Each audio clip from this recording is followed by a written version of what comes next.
स्वागत है आपका A1 क्लासेस में। तो गाइस आज हम पढ़ने वाले हैं प्रीपोजिशन। अब प्रीपोजिशन को पढ़ेंगे तो प्रीपोजिशन का मीन क्या होता है तो सबसे पहले जान लेते हैं, है ना, प्रीपोजिशन। अब प्रीपोजिशन का मीन क्या होता है? हिंदी होता है इसका संबंध कारक। ठीक है, संबंध कारक होता है जिसको हम अव्ययी भी कहते हैं। अब प्रीपोजिशन किससे मिलकर बना हुआ है? प्री, है ना, प्लस पोजिशन। ध्यान रखना कि प्रीपोजिशन वहां होता है कि जो किसी नाउन, किसी वर्ड, है ना, किसी एडजेक्टिव के पहले लगकर उसकी पोजीशन को बताता है, उसे प्रीपोजिशन कहा जाता है। ठीक है, जनरली प्रीपोजिशन आप लोगों ने पढ़ ली होगी, आपको पता होगा, लेकिन मैं आपको इसमें इंपॉर्टेंट फैक्ट करवाने वाला हूं, है ना, जो कि बहुत कम लोगों को पता रहता है। तो मैं आपके लिए कुछ ऐसा वीडियो लेकर आया हूं जिस वीडियो को आप स्टार्टिंग से लास्ट तक जरूर देखें। ठीक है, तो आपको प्रीपोजिशन करेक्टली याद हो जाएगा, रह जाएगा। प्रीपोजिशन किसे कहते हैं? दो नाउन, दो एडजेक्टिव या दो वर्ब के बीच में लगने वाले वर्ड को प्रीपोजिशन कहा जाता है। अब हमारा जो प्रीपोजिशन है ना, उसके लिए देख लेते हैं हम क्या क्या चीजें हमें करना है ना, और कुछ इंपॉर्टेंट फैक्ट ही मैं आपको बताने वाला हूं कि प्रीपोजिशन में, है ना। जैसे आपको चलो आगे बढ़ते हैं कि जो प्रीपोजिशन है, सबसे पहले तो मैं आपको बता दूं कि कुछ इंपॉर्टेंट फैक्ट ही पढ़ेंगे अपन, डिटेल नहीं पढ़ेंगे, ओनली इंपॉर्टेंट फैक्ट। अब उसमें पहले जैसे एक वर्ड है प्रेफियर, है ना, प्रेफियर शब्द, एक प्रेफियर शब्द है, एक आपका सीनियर है ना, एक आपका जूनियर है ना। आप लोगों के कुछ जो वर्ड है, एक तो आपका सीनियर है ना, एक आपका जूनियर है, एक आपका सुपेरियर है, सुपेरियर है। ठीक है, सीनियर, जूनियर हो गया आपका, सुपेरियर हो गया, इंफेरियर हो गया। ठीक है, क्या हो गया? इंफेरियर हो गया, इंफेरियर हो गया। तो गाइस मैं आपको बता दूं कि ये पांचों वर्ड के साथ, है ना, प्रीपोजिशन किसका यूज किया जाता है? प्रीपोजिशन टू का यूज किया जाता है। जिस सेंटेंस में आपको प्रेफियर शब्द मिले, प्रेफियर मतलब अधिक पसंद करना, सीनियर, जूनियर, है ना, सुपेरियर या इंफीरियर शब्द आता है, तो इसमें किसका प्रयोग करना है? यूज प्रीपोजिशन टू का यूज होगा। ठीक है, सिंपल सी बात है। ठीक है, क्या होगा? प्रीपोजिशन यूज करेंगे। जैसे मैंने यहाँ पे लिखा कि आई, है ना, प्रेफियर। ठीक है, आई प्रेफियर, यदि ये यहाँ पे आ गया, ब्लैंक आ गया कि आई प्रेफियर कॉफी, सॉरी यहाँ पे लिख लेते आई प्रेफियर, है ना, कॉफी, रिक्त स्थान आ गया और यहाँ पे टी लिखा। तो सिंपल सी बात है, जहां आपको प्रेफियर वर्ड दिखे आपको क्या करना है? आपको प्रीपोजिशन टू का यूज करना है। ठीक है, तो ये पांच वर्ड आप याद रखिएगा, प्रेफियर, सीनियर, जूनियर, है ना, सुपेरियर और इंफीरियर के साथ तो प्रीपोजिशन का यूज किया जाता है। हम हर एक उसमें नई नई चीजों को देखते चलेंगे जो आपके लिए काफी ज्यादा बेनिफिशियल है। ठीक है, और मैं वही सेंटेंस आपको करवाऊंगा जो इंपॉर्टेंट है, और उसके बाद उन normally generally sentence, generally preposition नहीं करेंगे, है ना, जनरली प्रीपोजिशन हम नहीं करेंगे, है ना। तो चलिए नेक्स्ट आगे बढ़ते हैं। आगे बढ़ेंगे तो हमें मिलेगा, आपके सामने एक वर्ड आता है, जैसे मैंने यहां पे लिखा कि ही इज ब्लाइंड, कि ही इज ब्लाइंड फाइव। ठीक है, आपके पास चार ऑप्शन है। ठीक है, अब आपके पास ऑप्शन है टू, एट, बाय, इन। क्या है कि टू है, एट है, बाय है और इन है। तो which is the correct answer. अब इसका करेक्ट आंसर क्या है, तो करेक्ट आंसर क्या होगा हमारा, बताइए, है ना, which is the correct answer. तो मैं आपको बता दूं कि ब्लाइंड जो वर्ड है, अब ब्लाइंड कई तरीके से अंधा होता है ना, जैसे प्यार में अंधा होता है, ठीक है, एक आंख से अंधा होता है, कोई दो आंख से अंधे होते हैं, कोई लेफ्ट आइट से अंधा होता है, कोई राइट आइट से अंधा होता है। तो ध्यान रखना, आप कभी भी जब भी आएंगे तो आप सिर्फ इस ट्रिक को याद रखना। जैसे एक वर्ड ब्लाइंड है तो आपका ब्लाइंड के साथ टू कब आएगा, इन कब आएगा, तो मैं आपको बता देता हूं। तो देखो, है ना, जैसे एक ऑफ वर्ड भी आता है, क्या आता है, एक ऑफ वर्ड भी आता है। अब ऑफ वर्ड कैसे आएगा, जैसे मैं आपको बता देता हूं, है ना, जैसे कि ब्लाइंड है, कोई ऑफ आएगा, ऑफ कब आएगा, जैसे वन आएगा, है ना, मैंने यहां पे लिखा कि वन आई, ठीक है, कोई व्यक्ति एक आंख से अंधा है, तो इसलिए अपन यहाँ पे क्या लगाएंगे, हम लगाएंगे ऑफ लगाएंगे, ठीक है, ठीक, ब्लाइंड ऑफ वन है, ठीक। जैसे इसके अलावा जैसे यहाँ पे आता है कि इन, जैसे कोई व्यक्ति है, जैसे यहाँ पे आ गया कि, है ना, लेफ्ट आई से अंधा है, या फिर आपका राइट आई से, ठीक है, लेफ्ट से या राइट से, तो फिर उसमें क्या आएगा, आपका इन है ना, इन लेफ्ट या इन राइट, ठीक है। इसके बाद बाय, जैसे अब यहाँ पे जैसे कि कोई व्यक्ति जन्म से अंधा है, अब जब कोई व्यक्ति जन्म से अंधा होगा तो डेफिनेटली क्या करेंगे अपन, बाय बर्थ, ठीक है। तो ये जो कॉन्सेप्ट है वो ब्लाइंड वाला कॉन्सेप्ट है, ठीक है, जो कॉन्सेप्ट है हमारा वो कौन सा कॉन्सेप्ट है, ब्लाइंड वाला कॉन्सेप्ट है। और यदि कोई व्यक्ति ऐसा है कि जो किसी ना किसी बात से वैसे ही कोई प्यार में अंधा है, जैसे बाई चांस कोई व्यक्ति ऐसा अंधा आ गया, तो उसके लिए अपन टू का प्रयोग करेंगे, ठीक है, नॉर्मल, है ना, जो इसका कोई कारण नहीं है ना, तो यहाँ पे आ जाएगा, इसमें टू आएगा, ठीक है। लेकिन आप ध्यान रखना, जैसे ब्लाइंड वर्ड आए तो ब्लाइंड के साथ आप एक आई से आइए, वन आई, तो ऑफ लगाएंगे, ऑफ वन आई, ठीक है। उसके बाद ब्लाइंड के साथ इन लगाएंगे कब, जब लेफ्ट आई या राइट आई से अंधे आए, है ना, जब कोई वर्ड आए तो इसका, या फिर बर्थ, जन्म से कोई अंधा है तो फिर अपन बाय का यूज करेंगे। और यदि कोई फॉल्ट है ना, कोई यहाँ पे ऐसा नहीं है कि ये इस वजह से अंधा है या फॉल्ट है ना, इज ब्लाइंड टू फॉल्ट, ठीक है, क्योंकि वहां अंधा है, अब किस चीज में अंधा है ये नहीं पता है, तो वहां पे अपन टू का यूज करेंगे। तो ये हमारे ब्लाइंड वाले, ठीक है। अब इनमें ऑफ का भी यूज हो गया, इन का भी हो गया, बाय का भी हो गया, टू का भी हुआ है ना। तो कहीं ना कहीं ये चीजें इस चीज से बिलोंग करती है कि हम पढ़ रहे हैं, जरूरी नहीं है कि हम जो पढ़ रहे हैं वो सही है ना, हमने पढ़ा है, लेकिन इसके अंदर बहुत सारे फैक्ट हैं जो हमने पढ़े हैं, ठीक है। कोई बोलता है ऑफ के लिए, तो हर एक चीज के सीक्वेंस है और हर सीक्वेंस से आपका ये चलेगा, ठीक है। तो चलिए नेक्स्ट आगे देखते हैं, आगे हमें क्या मिलता है, ठीक है। दो चीजें आपके लिए मैंने आपको यहाँ पर लेकर आया हूँ, आप कौन कौन सी चीजें, दो चीजें मैंने आपको बताई है ना। आई होप कि आप लोगों ने सीखा होगा और आपको समझ आया होगा, है ना। यदि अब एग्जाम में आता है तो आप गलती नहीं करोगे, ठीक है। जो दो आपको चीजें बताई, जैसे सीनियर हो गया, सुपीरियर हो गया, ठीक है, इंफीरियर हो गया, इनके साथ अपन टू का यूज करेंगे, है ना। जैसे वन आई हो गया ब्लाइंड, जैसे वन आई है, राइट आई है, लेफ्ट आई है, फॉल्ट है, तो ऐसी चीजों में किनका यूज अपन करेंगे, ठीक है। नेक्स्ट आगे चलते हैं, तो आगे हमें कुछ बहुत सारी चीजें मिलेगी, है ना। अब वो क्या चीजें मिलेगी, सबसे पहले अपन ये देख लेते हैं, है ना। जैसे कि मैं आपको बता देता हूं कि जैसे डे, अब यहां पर मैंने लिखा आपका जैसे डे की बात है, अब डे में भी जैसे रहता है, देखो है ना, जैसे यहां पे लिखा हुआ है द मॉर्निंग, है ना, तो हमने इनका यूज किया, है ना। फिर यह हमारा आ गया द, ठीक है, द आफ्टरनून,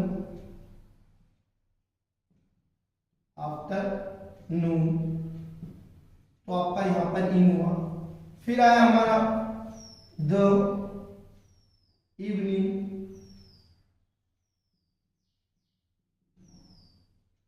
पी यहाँ पे हमने इन का यूज किया, ठीक है। फिर द नाइट, तो भी हमने यहाँ इन का यूज किया, ठीक है।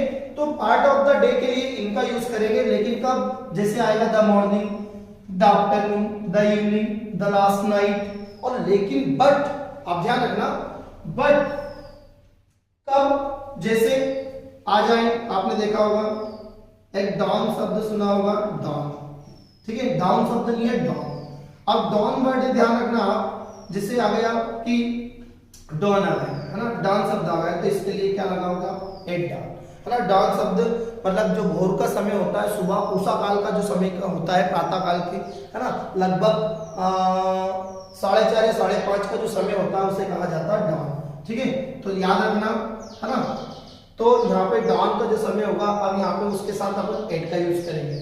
जैसे यहाँ पे हो बाई चांस नून, ठीक है, नून आ जाए, है ना, ब्लैक के बाद नून आ जाए, तो नून के साथ अपन एट का यूज करते हैं, ना कि इन का यूज करते हैं। जैसे इवनिंग, है ना, इवनिंग के लिए आपका जाए आपका डस्क, है ना, dawn to dusk, dusk to dawn, तो यहाँ पे आपका एट का यूज करना है, ठीक है, याद रखिएगा। यहाँ पे इसका यूज होगा, एट का यूज होगा, ठीक। जैसे यहाँ पे आ जाए आपका मिडनाइट, जैसे लास्ट, जैसे नाइट के जाए ओनली, जैसे नाइट आ गया तो नाइट के लिए भी आप एट का यूज करोगे, ठीक है। यदि मिडनाइट आ गया, मिडनाइट, मिडनाइट आया तो आप एट का यूज करोगे, ठीक है। मतलब पार्ट ऑफ द डे आ गया, जैसे द मॉर्निंग आया तो इनका यूज करोगे, द आफ्टरनून आया तो भी इनका यूज करोगे, द इवनिंग आया तो भी इनका यूज करोगे, है ना, द नाइट आया तो भी इनका यूज करोगे, है ना। लेकिन डाउन आ गया तो एट का यूज करेंगे, नून आया तो एट का यूज करेंगे, डस्क आया तो एट का यूज करेंगे, नाइट आया तो इसका एट का यूज करेंगे, और मिडनाइट, है ना, आधी रात के लिए भी हम एट का यूज करेंगे, ठीक है। तो ये हमारे एट के यूज हुए, देखो इनके यूज भी हुए इनके साथ और एट का भी यूज हुआ है, लेकिन कॉन्सेप्ट तो दोनों का अलग अलग है ना। तो आई होप ये समझ आपको आ रहे होंगे, ठीक है। तो चलिए नेक्स्ट इसी कॉन्सेप्ट को आगे बढ़ाते हुए, है ना, हम आगे चलते हैं कि नई नई चीजें हम देखने वाले हैं। अब गाइस इसमें कुछ अपवाद होते हैं। अब अपवाद कैसे होते हैं, आपने देखा होगा, जैसे मैं आपको बता दूं कि अपवाद ऐसे होते हैं, जैसे कि टुडे, इसके साथ प्रीपोजिशन नहीं लगती है ना। जिससे आ गया यस्टरडे, यस्टरडे के साथ प्रीपोजिशन नहीं लगती है ना। जैसे आ गया आफ्टर टुडे, तो आफ्टर, है ना, टुडे के साथ नहीं लगता है। द फॉलोइंग डे, है ना, द नेक्स्ट डे, तो इनके साथ प्रीपोजिशन का यूज नहीं किया जाता है। अब वो कौन कौन सी प्रीपोजिशन है ना, वैसे वर्ड है, जैसे टुडे हो गया, टुमारो हो गया, यस्टरडे हो गया, है ना, द फॉलोइंग डे हो गया, द नेक्स्ट डे हो गया, यस्टरडे इवनिंग हो गया, यस्टरडे आफ्टरनून हो गया, लास्ट नाइट हो गया, है ना, दिस मॉर्निंग हो गया, दिस आफ्टरनून हो गया, टू नाइट हो गया। तो ये जो प्रीपोजिशन है, इन प्रीपोजिशन, इन वर्डों के साथ प्रीपोजिशन का यूज नहीं किया जाता है ना। जैसे बहुत सारे हैं, टुडे है, यस्टरडे हो गया, है ना, आफ्टर यस्टरडे हो गया, ठीक है, यस्टरडे नाइट हो गया, यस्टरडे इवनिंग हो गया, नेक्स्ट डे हो गया, टुमारो हो गया, टुमारो मॉर्निंग हो गया, टुमारो इवनिंग हो गया। तो इनके साथ प्रीपोजिशन का यूज नहीं होता है, ये आप याद रखना, ठीक है। जैसे एक एग्जांपल लिखा मैंने यहाँ पे, माय फ्रेंड, माय फ्रेंड, है ना, my friend meet me yesterday. तो आपका यहाँ पे कुछ आर्टिकल, मतलब सॉरी, प्रीपोजिशन आपकी नहीं आएगी। तो आपको इस बात का याद रखना है कि यस्टरडे इन वर्डों के बाद प्रीपोजिशन का यूज नहीं होता है, ठीक है। कॉन्सेप्ट क्लियर, आगे बढ़े, है ना। ये कुछ इंपॉर्टेंट फैक्ट हैं जो मैं आपको बता रहा हूं, नॉर्मल प्रीपोजिशन में आपको नहीं बता रहा हूं, ठीक है। नॉर्मल प्रीपोजिशन के ऊपर हम नहीं चल रहे हैं, ठीक। नेक्स्ट आगे बढ़ते हैं, चलिए देखिए, चलिए अब अगला कॉन्सेप्ट है हमारा इन और इनटू, ऑन और अप। अब नॉर्मल सी बात है, आपने नॉर्मल जो बेसिक प्रीपोजिशन है उनमें तो आपने पढ़ा होगा कि इनका प्रयोग यदि कोई नाउन किसी निर्धारित सीमा के अंदर स्थित हो तो उसके लिए इनका यूज करते हैं।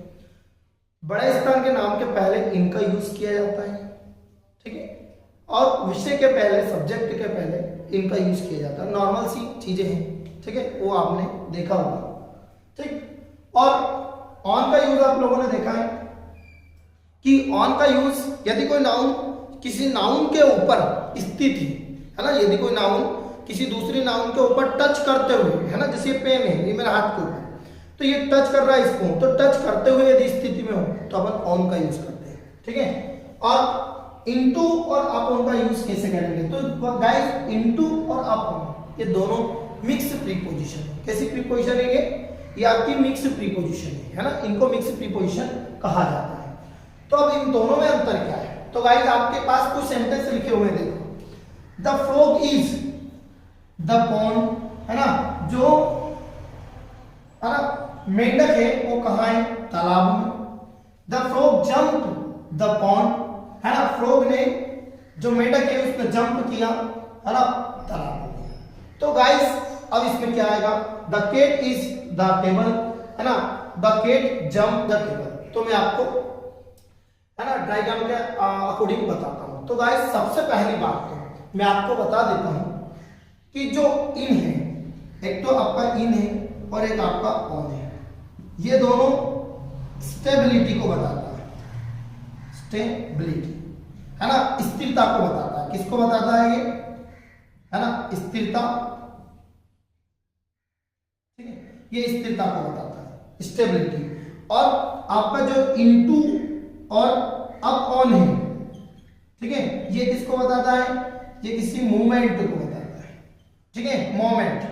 अब मोमेंट का मतलब समझते हो आप, है ना, ये मोमेंट मतलब किसी चाल को बताता है।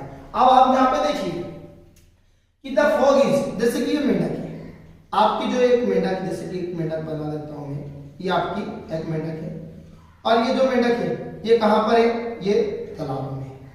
अब ये तालाब में है, तालाब के अंदर ही है, तो क्या मूवमेंट हो रहा है, क्या नहीं है, तो हम यहाँ पर किसका यूज करेंगे, इनका यूज करेंगे, ठीक है।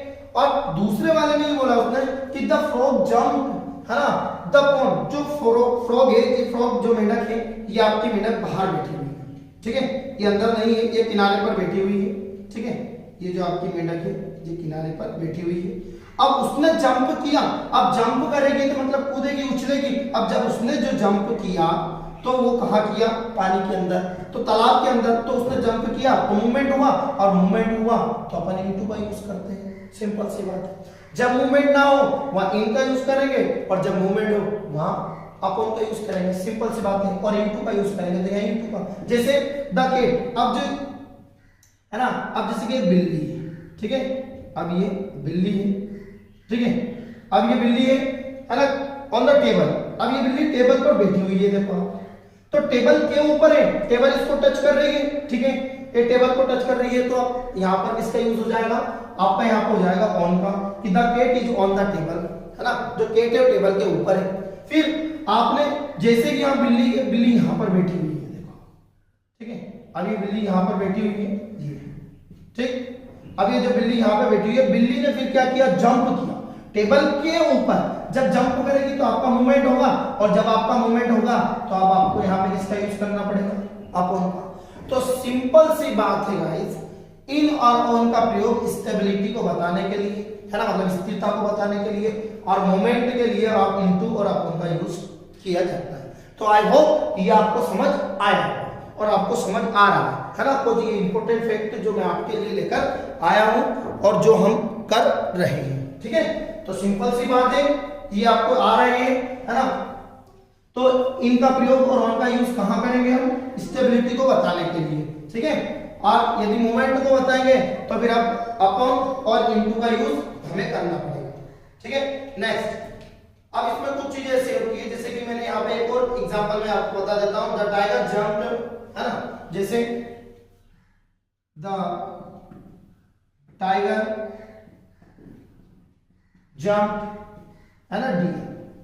अब जो टाइगर है, अब जैसे ये शेर है, ठीक है, क्या ये शेर है, माना कि शेर, अब इसने किसके ऊपर जंप किया, एक बकरी के ऊपर जंप किया, तो ये जंप जब करेगा, है ना, जंप किया तो the tiger jump, jump movement हुआ और मूवमेंट हुआ तो किसका यूज करेंगे, आप ऑन, उछलेगा वो, चलो कूदेगा उसके ऊपर, तो इसलिए अपन ने किसका यूज करेंगे, यहाँ पे आप ऑन का यूज करेंगे। ठीक है, अब इसमें मूवमेंट हो रहा है तो मूवमेंट के लिए आपको किसका यूज करना है ना, आप ऑन का यूज करेंगे, सिंपल सी। ठीक है, नेक्स्ट जैसे we are sitting in the class, अब एक एग्जांपल लिया मैंने कि वी आर सीटिंग, है ना, द क्लास, तो सिंपल सी बात है, कोई मूवमेंट हो रहा है क्या, हम क्लास में बैठे हैं, कोई मूवमेंट नहीं हो रहा, और मतलब एक किसी निर्धारित सीमा है, ये क्लास है और इसके अंदर हम बैठे हुए हैं, ये तो एक डिलिमिटेड बाउंड्री के अंदर बैठे हुए, कोई सी भी चीज स्थायी रूप से स्थित है, तो उसमें यहाँ पे हम किसका यूज करेंगे, इनका यूज करेंगे, है ना। आई होप अच्छे समझ में आ रहा होगा। यदि वीडियो आपने लाइक नहीं किया है तो वीडियो को लाइक करें, है ना, और चैनल यदि सब्सक्राइब नहीं किया है तो चैनल को सब्सक्राइब करें। कई ऐसे इंपॉर्टेंट अच्छे अच्छे फैक्ट मैं आपके लिए लाया हूं। चलिए देखिए, अब हम करने वाले हैं ऑन और अलोन। अब ऑन और अलोन गाइस अक्सर एग्जाम में पूछे गए हैं, है ना, अभी वर्ग 2 के एग्जाम में भी पूछा गया था, है ना, वर्ग 1 के एग्जाम में भी पूछा गया था, तो सीजीएल की में भी आया था आपका ये कि ऑन और अलोन का यूज। तो गाइस ऑन आप लोगों को पता है जो मैंने आपको बताया था, पर ये कुछ उससे अलग है। जैसे अब मैं आपको बताऊं, जैसे एग्जांपल है हमारे पास कि द कार इज रनिंग, अब जो कार है ना, अब जैसे माना ये रोड है, ठीक है, अब इसके ऊपर क्या चल रही है, कार चल रही है, ठीक है, ये आपकी कार होगी, ठीक, अब ये कार चल रही है, तो जब कार है वो रोड के ऊपर चलेगी ना, the car is running the road, तो क्या बीच में चलेगी, कोई राइट साइड में तो चलेगी नहीं, फुटपाथ पर तो चलेगी नहीं कार, तो कार कहां चलेगी, रोड के ऊपर। तो जब रोड के ऊपर, और ऑन का मतलब क्या होता है, के ऊपर, और अलोन का भी होता है के किनारे या के ऊपर, है ना, तो ऐसी कंडीशन में जब भी आए कि द कार इज, है ना, रनिंग, तो आप क्या लगाओगे, ऑन लगाओगे, ठीक है, क्या लगाओगे, आप ऑन लगाओगे। जैसे आप अगला सेंटेंस देखते हैं कि ही इज वॉकिंग, अब वो क्या कर रहा है, वो चल रहा है, भैया रोड पर चल रहा है, ठीक है, रोड पर चल रहा है, तो वो रोड पर क्या बीच में चलेगा क्या, ये व्यक्ति चल रहा है, तो ये व्यक्ति क्या बीच में चलेगा क्या, नहीं चलेगा ना, वो क्या चलेगा, वो रोड के किनारे चलेगा, क्या कर चलेगा, रोड के किनारे, जहां फुटपाथ के लिए जगह होती है, फुटपाथ आपने देखा होगा, है ना, आपने नाम सुना होगा फुटपाथ, है ना, फुटपाथ। अब फुटपाथ का मतलब होता है जो पैदल चलने के लिए जो रास्ता होता है ना रोड के किनारे, उसको कहते हैं फुटपाथ। तो गाइस अब देखो आप यहाँ पे, तो इसमें क्या आ जाएगा, इसमें he is walking along the road, याद रखना, he is walking along the road, क्यों, रोड के किनारे चल रहा था, ठीक है, रोड के ऊपर नहीं चल रहा था, रोड के किनारे चल रहा था। यदि आपके पास कोई वाहन है और उससे आप जा रहे हो तो उसमें ऑन का यूज होगा, और यदि आप पैदल जा रहे हो तो रोड के किनारे चलोगे, है ना। जैसे कि she is planting the trees, अब वो पौधे लगाएगी, अब कहाँ लगा रही है भैया, रोड के ऊपर थोड़ी ना पौधे लगाएगी यार, है ना, और नगर निगम वाले, नगर परिषद वाले, है ना, खूब मारेंगे इनको यदि रोड के ऊपर लगाएंगे तो, और क्या गड्ढा खोद के थोड़ी ना लगाएंगे रोड के ऊपर, है, कौन लगाएगा, नहीं लगाएगी ना, है ना, डावा थोड़ी ना खोदेगा, तो रोड के किनारे, तो किनारे लगाया, इसलिए अपना क्या आ गया, अलोंग, ठीक है। जैसे संदीप इज वॉकिंग, संदीप चल रहा है, क्या रिवर में चलेगा क्या, संदीप क्या नदी में चलेगा क्या, है ना, नदी में नहीं चलेगा ना, जैसे ये नदी है आपकी, अब ये रिवर है, अब तो संदीप क्या नदी में थोड़ी ना चलेगा, ये बीच में, संदीप चलेगा नदी के किनारे किनारे, ठीक है। तो वहां ऐसी कंडीशन में आपको क्या करना है कि अलोंग का यूज करना है, ठीक है। आई होप ये बहुत अच्छे से समझ आया होगा। तो याद रखना ऑन और अलोंग दोनों में क्या अंतर है, ठीक है, आपको बहुत अच्छे से आया होगा, है ना। और गाइस वीडियो आपको यदि अच्छा लगा तो वीडियो को लाइक करें, शेयर करें और कमेंट करें, ठीक है। और यदि आप चैनल पर नए हो तो चैनल को सब्सक्राइब करें, ठीक है। ऐसे ही हम आगे कई ऐसे फैक्ट देखते हुए चलेंगे, है ना, अगले फैक्ट को भी हम देखेंगे अगले वीडियो में, है ना। इसके लिए थैंक यू सो मच।